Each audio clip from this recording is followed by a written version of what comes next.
மோடி ஒரு பெரும் பதட்டத்திற்கு உள்ளாகி இருப்பதற்கு காரணம் என்ன தெரியுமா? கடந்த தேர்தலில் எப்போ 2019 பாஜக இமாலய வெற்றி பெற்று ஆட்சி அமைச்சதுன்னா நீங்க எல்லாரும் சொல்லிக்கிட்டு இருக்கீங்க. இங்க தமிழ்நாட்டுல பாஜக ஆதரவாளர்கள், ஊடகவியலாளர்கள், வலதுசாரிகள்லாம் ஆஹா ஓஹோ அப்படிங்கிறாங்க. ஆனா உண்மை நிலவரம் என்னங்கிறது மோடிக்கு தெரியும். 76 சீட்டு மொத்தம், 1 2 இல்ல. எத்தனை சீட்டுங்க? 76 சீட்டுல பாஜக எத்தனை வாக்குகள் வித்தியாசத்தில் வெற்றி பெற்றுச்சு தெரியுமா? ஒரு 1 லட்சம் ஓட்டு, 2 லட்சம் ஓட்டு வித்தியாசம். வெறும் 181 ஓட்டு வித்தியாசத்துல, வெறும் 181 ஓட்டு வித்தியாசத்துல ஒரு தொகுதியில பாஜக வெற்றி பெற்றது.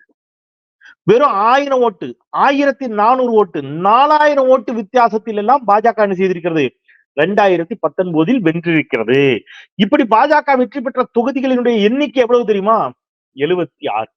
அப்ப 76 இடங்களில் பாஜக மிக மிக மிக மிக மிக மிக மிக மிக சொற்பமான வாக்குகளில் தான் என்ன செய்திருக்கிறது? வெற்றி பெற்றிருக்கிறது 2019. இப்போ 2024 அந்த 76 சீட்டும் பாஜகவுக்கு காலியாகும். அது எப்படி? அதைத்தான் நாம விரிவாக இந்த வீடியோவில் பேச இருக்கின்றோம். வீடியோவுக்கு செல்வோம்.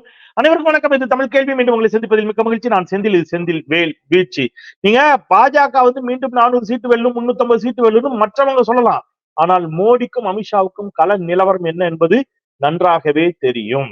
நீங்க கடந்த முறை உத்தரப்பிரதேசத்துல ஒரு தொகுதிங்க, மச்லி ஷாகர் அப்படிங்கிற ஒரு தொகுதி, மச்லி ஷாகர் அப்படிங்கிற ஒரு தொகுதியில பாஜக வெறும் 181 வாக்குகள் வித்தியாசத்தில் தான் என்ன செய்திருக்கிறது? வெற்றி பெற்றிருக்கிறது. எவ்வளவுங்க? வெறும் 181 ஓட்டு. 2வது இடத்துல வந்தது அங்க பகுஜன் சமாஜ் பார்ட்டி, ரைட்டா?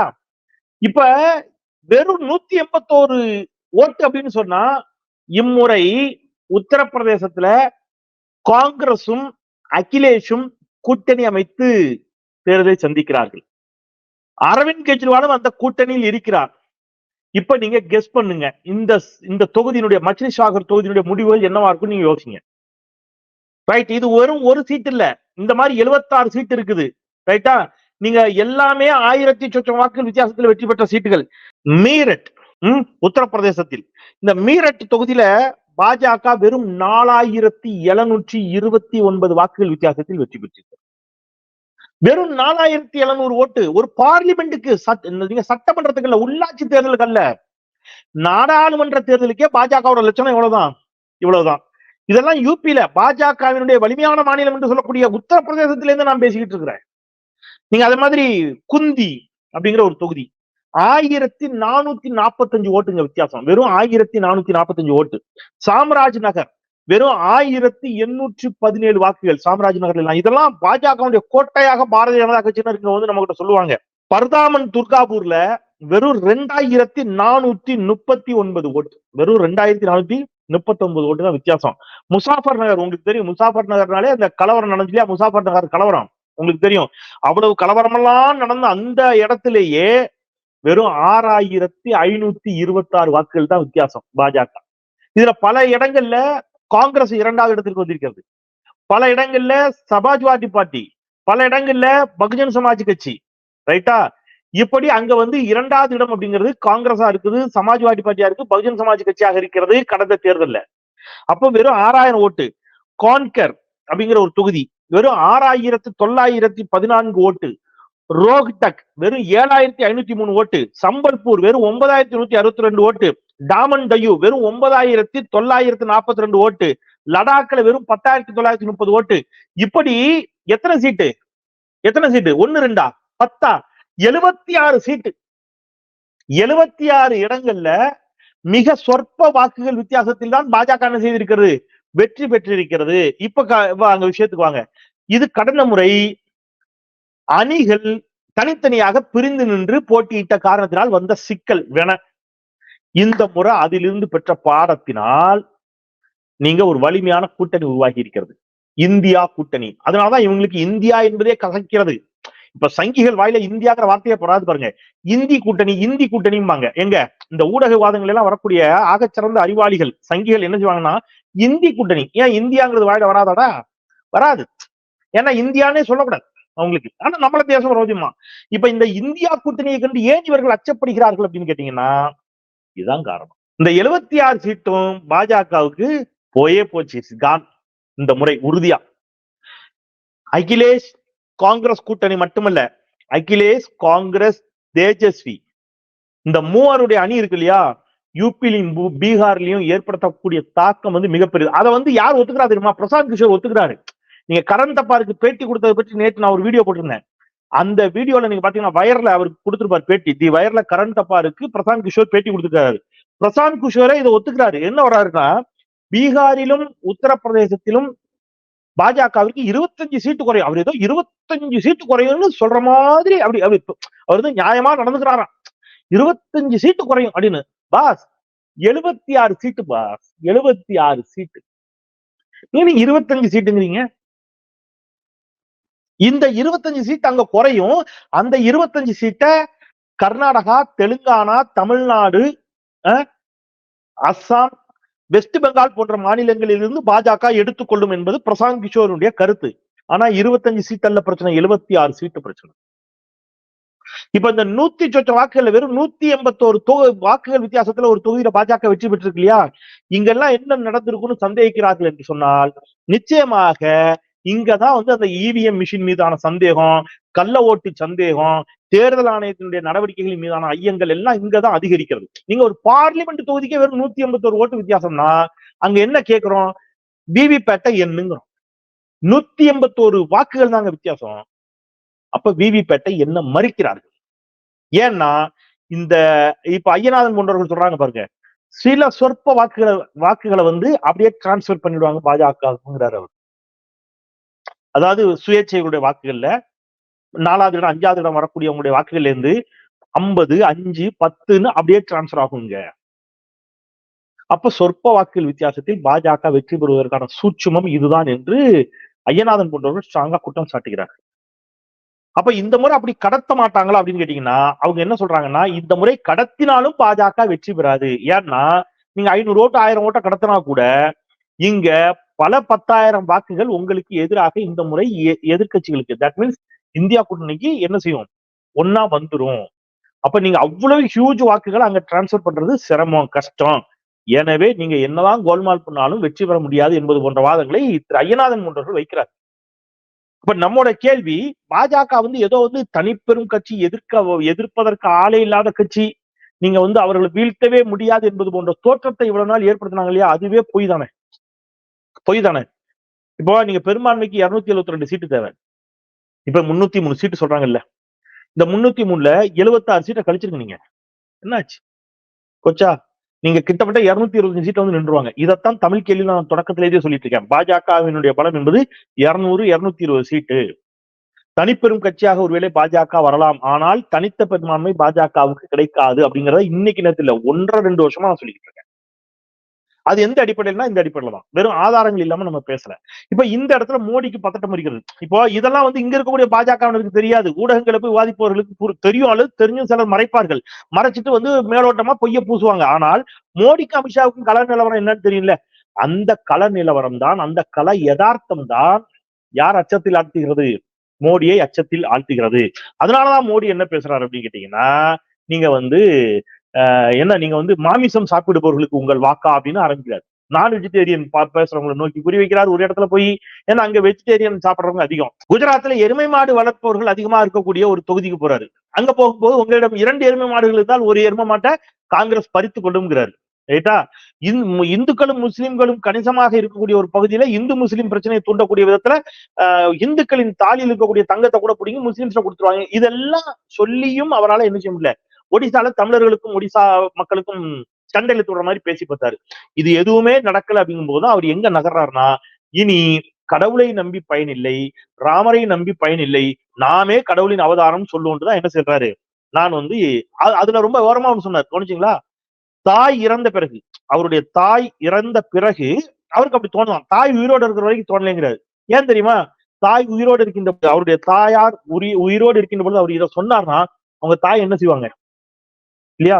நானே இருக்கிறேன் அல்லது வேற யாரோ நீங்களோ, நம்முடைய தாயார் நம்மை பெற்ற 10 மாதம் சுமந்து வயிற்றில் சுமந்து பெற்ற தாய் உயிரோடு இருக்கின்ற பொழுது நம்ம யாரோ இப்படி ஒரு ஸ்டேட்மெண்ட் சொல்றோம்னு வைங்களேன், நானே சொல்றேன்னு வைங்க, நான் வந்து இப்படி வந்து தாயின் வயிற்றில் பிறக்கவில்லைன்னு சொன்னா எங்க அம்மா என்னை விளக்கு மாத்த கொண்டு அடிக்க மாட்டாங்களா? ஏண்டா டேய், உன்னைய 10 மாசம் கஷ்டப்பட்டு சுமந்து பெத்து நான் பால் ஊட்டி சீராட்டி வளர்த்து உன்னைய ஆளாக்குனா நீ நீ அவதாரம் சொல்லுவியா அப்படின்னு என்ன அப்ப நான் சொன்னா என்ன நினைச்சுவாங்க? எங்க அம்மா கண்டிப்பா நினைச்சுவாங்க. யாருடைய அம்மாவாக இருந்தாலும் அதை செய்வாங்க. அப்ப அவருக்கு அது தெரியுது. அவருடைய அம்மாவாக இருந்தாலும் என்ன செய்வாங்க? கூப்பிட்டு ஆஹ் அப்ப அவருக்கு தெரியுது அம்மா இருக்கும்போது இதை சொன்னா அம்மா அடிப்பார். அம்மா அடிப்பாங்கல்ல, அம்மா கண்டிப்பா கண்டிப்பாங்கல்ல கூப்பிட்டு. என்ன நான் தான் உன்னைய என்ன செஞ்சேன்? அவ்வளவு சிரமங்களுக்கு மத்தியில் இந்த தாய் உன்னை பெற்று வளர்த்தாள் என்று அந்த தாய் கண்டிப்பாக என்ன செய்வார்? கேட்பார். அப்போ அந்த தாய் இறந்த பிறகு இப்ப நீங்க என்ன செய்யலாம்? ஐயம் அவதாரம் அப்படின்னு சொல்லிடலாம். பிரச்சனை இல்ல. இப்ப நீங்க இன்னொரு யோசிச்சு பாருங்க. இதை தாண்டி இப்ப நம்ம இப்படியே வருவோமே, நீங்க அவதாரம் அப்படிங்கிற இடத்துக்கு இப்ப ஏன் நகர்றாரு அப்படின்னா, நீங்க நாளைக்கு எனக்கு இப்ப உண்மையிலேயே நான் சீரியஸா சொல்றேங்க, காமெடிக்கு சொல்ல. இப்ப எனக்கு என்ன பயன்னா, ஒருவேளை நாளைக்கு பாஜக தோத்துருச்சுன்னு வைங்களேன், பாஜக தோத்துருச்சு, ஆட்சியை விட்டு இறங்க மாட்டேன்னு சொன்னாலும் சொல்லுவாரு. ஏன்னா பரகலா பிரபாகர் அதை சொல்றாரு, நிர்மலா சீதாராமன் கணவர் அவர் சொல்லிட்டே வராரு, இவர் ஆட்சியை விட்டு இறங்க மாட்டார் அப்படிங்கிறாரு. இப்ப நீங்க நாளைக்கு போய் நீங்க சொல்றீங்க, குடியரசுத் சொல்லுவாரு ஆட்சி மாற்றம் ஏற்படுகிறது, நீங்க தோத்துட்டீங்க, பாஜக தோத்துருச்சு, நீங்க ஆட்சியை விட்டு நீங்கள் செல்லுங்கன்னு சொன்னா அதெல்லாம் சாமானிய மனுஷனுக்கு. நான் அவதாரம், நான் இந்த நாட்டுல அவதாரம் எடுத்திருக்கிறேன், நீங்க என்ன சாமானிய மனுஷன் மாதிரி என்ன பேசுறீங்கன்னு நீங்க என்ன பண்ணுவீங்க? இல்லையா? நான் கடவுளின் அவதாரம், விஷ்ணுவின் அவதாரம், விஷ்ணுவின் அவதாரத்தை அதிகாரத்தில் இருந்து இறக்குவதான்னு மக்கள்கிட்ட போய் நினைச்சுவாரு. நீங்க இதெல்லாம் நடக்கலாம், நீங்க நீங்க நீங்க சிரிக்கிறீங்க பாக்குற 2 பேர், இப்படிலாம் கூட நடக்குமான்னு மோடி எதை வேணாலும் செய்வாரு ஆட்சி அதிகாரத்தை காப்பாற்றிக் கொள்வதற்கு. அப்ப இப்ப என்ன கேள்வி வருது? சரி சார், நீங்க இப்ப நம்ம சாமானிய என்ன கேட்கறான்? நீங்க கடவுளுடைய அவதாரம் சொல்லிட்டீங்க, ரைட்டு, அவதாரம் தானே, அவதாரம் தானே. அப்ப அவதாரம் என்ன செய்யணும்? நீங்க நாட்டுல பெட்ரோல் டீசல் விலையை குறைக்கிறதுக்கு ஏதாவது செய்யணும். எப்படி செய்யலாம்? பெட்ரோல் டீசல் தட்டுப்பாடு இல்ல, அப்படி கை வைக்கணும், கையில இருந்து என்ன செய்யணும்? பெட்ரோலா வரணும். அல்லது ஒரு இடத்துல டாயிங் அப்படின்னீங்கன்னா அங்க இருந்து அப்படி ஒளி போகணும், ஒளி போய் ராஜஸ்தான்ல பாலைவனத்துல பெட்ரோல் அப்படி நிறைய வரணும், உற்பத்தி ஆகணும், உற்பத்தி ஆகி இந்தியாவுல பெட்ரோல் டீசல் விலை குறைஞ்சிடணும். அவதாரம் தானே, செய்யலாம்ல? யோசிச்சு பாருங்களேன், மக்களுக்கு எவ்வளவு ஈஸியா இருக்கும். இப்ப கர்நாடகாக்காரன் நமக்கு தண்ணி தர மாட்டேங்கிறான்னு நம்ம கத்திட்டு இருக்கோம். ஏன் தண்ணி தர மாட்டேங்கிறான்னு கேட்டா அவன்கிட்ட சொன்னா எனக்கே தண்ணி, இப்ப நல்ல மழை பெஞ்ச டயத்துலலாம் தண்ணி விட்டுருதான், மழை பெஞ்சா அவன் தண்ணி விட்டுருதான், பிரச்சனை பண்ண மாட்டேங்கிறான். மழை கொஞ்சம் குறைஞ்சதுனாலோ அல்லது கரெக்டா அளவா பெஞ்சாலும் அவன் நமக்கு தண்ணி தர மாட்டேங்கிறான். இப்ப நீங்க என்ன பண்ணுங்க? தமிழ்நாட்டு மக்கள் ஓட்டு வேணும்ல, தமிழ்நாட்டு மக்கள் ஓட்டு வேணும்ல, நீங்க அவதாரம் கர்நாடகால போய் அடி காவிரி வற்றாது 20 எப்பவும் தண்ணி காவிரில அரை புரண்டு ஓடிக்கிட்டே இருக்குங்க. கர்நாடகாரன் என்ன செய்வான்? அணை கட்டுவானா, தடுப்பானா, இப்படிலாம் சண்டை வருவானா? வரமாட்டான், விட்டுருவான். தண்ணி நிறைய ஓடுதுடா, விடுங்கடா, இல்லைன்னா வெள்ளக்காடா இப்போ கர்நாடகா. அப்ப தமிழ்நாடு கர்நாடகாவுக்கும் பிரச்சனை தீர்ந்துச்சு. நீங்க தான் அவதாரமாச்சே, செய்யலாமே இல்லையா? இப்போ கொரோனா வந்துச்சு, யோசிச்சு பாருங்க. ஒரு கொரோனாவை சாமானிய மனுஷனால தடுக்க முடியாம தள்ளாடலாம். ஆனா நீங்க யாரு? நீங்க தான் அவதாரமாச்சே. என்ன செய்யணும்? போய் அந்த பக்கம் எல்லாம் கொரோனா கிருமியா நிக்குது. நீங்க இந்த இங்கிலீஷ் பட கிராபிக்ஸ் மாதிரி யோசிச்சு பாருங்களேன். அந்த பக்கம் கொரோனா கிருமிகள் அப்படியே வருது படை எடுத்து, இந்த பக்கம் இவர் போறாரு, இவர் அவதாரம் அப்படின்னா எல்லா கொரோனா கிருமி செத்து போச்சு. அப்படி அப்படி பண்ணாருங்க. இந்தியாவை சுத்தி ஒரு ஒரு பாதுகாப்பு வளையம், ஒளி வட்டம், இந்தியாவில் இருக்கக்கூடிய ஒருத்தரை கூட கொரோனா தாக்காது. ஏன்னா நீங்க தான் அவதாரமாச்சே, செஞ்சிருக்கலாமே. மக்கள் லட்சக்கணக்கில் செத்து மாட்டு மடித்தானே. எத்தனை மக்கள் மாட்டு மடிந்தான் கொரோனாவோட? உங்களால தடுக்க முடிஞ்சதா? மணிப்பூர்ல சொல்லுங்க, மணிப்பூர்ல கலவரத்துல அந்த பெண்கள் இல்லையா துகிலுரியப்பட்டு நிர்வாணப்படுத்தப்பட்டு அப்படின்னா அந்த பெண்களுக்கு அன்னைக்கு ஆடை போயிருந்தால் சேலை அப்படி சேலை போயிட்டே இருந்துச்சுன்னு வைங்க, அங்க இருக்கக்கூடிய அந்த வலதுசாரிகள் பாஜக ஆதரவோடு அதை நிகழ்த்தினார்கள் என்ற குற்றச்சாட்டு இந்த நிமிடம் வரை இருக்கிறது. அவங்க எவ்வளவு துகில் இருந்தாலும் அந்த பெண்களுடைய கண்ணியம் காப்பாற்றக்கூடிய விதத்துல உங்களுடைய சக்தியை பயன்படுத்திருக்கலாமே, பண்ணிருக்கலாம் இல்லையா? இல்ல. புல்வாமாவுல 44 நம்முடைய ராணுவ வீரர்கள், சிஆர்பிஎஃப் வீரர்கள் கொல்லப்பட்டார்கள்ல, உங்களுடைய சக்தி. ஆனா அந்த அந்த அவன் பயங்கரவாதி, நம்ம நாட்டின் மீது தாக்குதல் நடத்திய பயங்கரவாதி, அவன் பண்ணும்போது அந்த பாம்பு வெடிக்காம அப்படி பாம்பு என்னவா மாறணும்? பூங்கொத்தா மாறணும். அந்த மாதிரி ஏதாவது, ஏன்னா நீங்க தான் அவதாரமாச்சே இல்லையா? இப்பெல்லாம் பண்ணிருக்கலாம். அப்போ இது எதுவுமே என்ன இல்ல நடக்கல. எங்க மக்கள் செத்துக்கிட்டு இருக்கான். சீனாக்காரன் எல்லைக்குள்ள ஊடுருவும் போது அந்த சீன ராணுவ வீரர்கள் அப்படியே கால் எடுத்து எல்லைக்குள்ள, நம்ம இந்திய எல்லைக்குள்ள காலை வச்சோம்னா அப்படி தூக்கி டமால், இந்த படத்துல எல்லாம் நம்ம பாத்துக்கோம்ல, அந்த எல்லைக்குள்ள வர முடியாது. சாமியோட சக்தி தூக்கி அட்டிக்கும் டமால்னு. அந்த மாதிரி நீங்க அவதாரம், நீங்க என்ன சொல்லணும் அப்படின்னு சீனாக்காரன் என்ன சொல்லுவான், தூக்கி எரியப்படணும். உள்ளே வர முடியல. இங்க ஒரு சக்தி இருக்கு, அது நரேந்திர தாமோதர தாஸ். அதான் அந்த சக்தி நம்மள என்ன விட மாட்டேங்கி, உள்ள விட மாட்டேங்கி. எல்லை கோட்டெல்லாம் பாதுகாத்துருக்கலாமே, பாதுகாத்துருக்கலாம்ல. அவன் உள்ள பூந்து வீட்டை கட்டி ரோட போட்டானே, முடியலையே. அப்ப எதுவுமே முடியல. ஆனா அவதாரம் அப்படின்னா அப்ப என்ன சொல்ல வரீங்க, நீங்க யாரை கொச்சப்படுத்துறீங்க, கடவுளையா? இல்லையா? இப்ப கடவுளை தானே கொச்சப்படுத்துறீங்கன்னு அர்த்தம். எதுவுமே செய்ய முடியாத ஒருவர் எப்படி கடவுளாக இருக்க முடியும்? அப்ப நீங்க யாரை காயப்படுத்துறீங்க, யாரை கொச்சப்படுத்துறீங்க? கடவுளை மறைமுகமா நீங்க கிண்டல் பண்றீங்க இப்போ, இல்லையா? அதனால இதெல்லாம் செய்து எப்படியாவது வாக்குகளை வாங்கிவிட வேண்டும் என்று துடித்துக் கொண்டிருக்கிறார் மோடி. அந்த பதட்டத்திற்கு காரணம் என்னன்னா, இந்த 76 சீட்.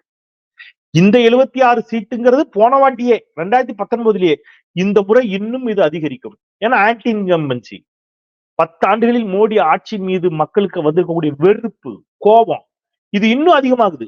இது எல்லாம் சேர்ந்து அக்குமுலேட் ஆகும்போது இன்னைக்கு தேதிக்கு 2019ல 76 சீட்டு, இன்னைக்கு தேதிக்கு குறையாம 150 200 சீட்டுல பாஜக என்ன செய்யும்?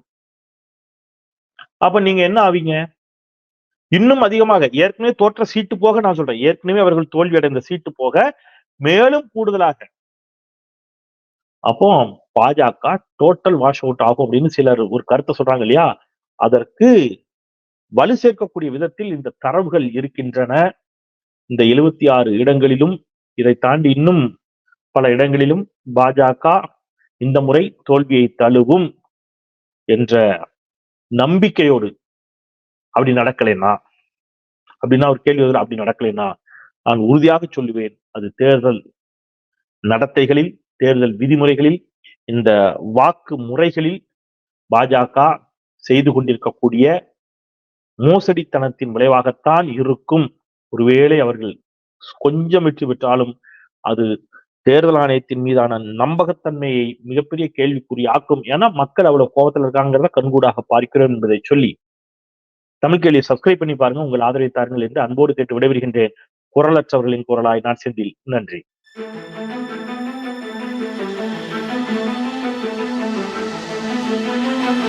Thank you. Thank you.